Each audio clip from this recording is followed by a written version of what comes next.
L'image est pour le moins étonnante. Bethléem sous la neige, ce n'est pas tous les jours. C'est une manière de rappeler que la ville sainte culmine à plus de 900 mètres d'altitude. La province de Hainaut et ses partenaires cisjordaniens ont eux aussi pris de la hauteur en développant un nouveau projet d'inclusion de personnes handicapées. Il est vrai que le problème est criant. L'handicap en Palestine, il y en a presque 12 à 13% de la population.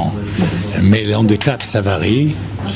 Des handicaps qui souffrent malentendants, des handicaps qui sont malvoyants ou physiquement handicapés et psychologiques. Plus d'une personne handicapée sur deux est analphabète et 87% sont sans emploi, un triste record pour la ville de la Nativité du Christ.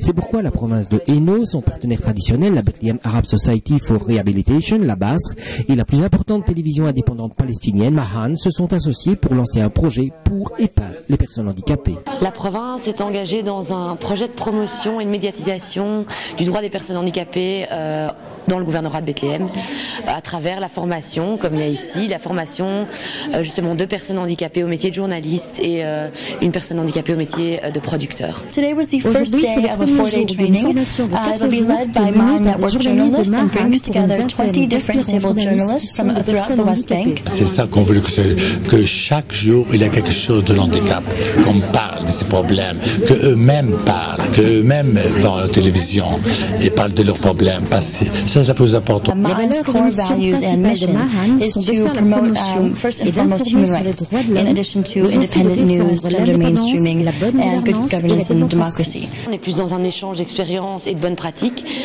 pas du tout dans un esprit de donneur de leçons.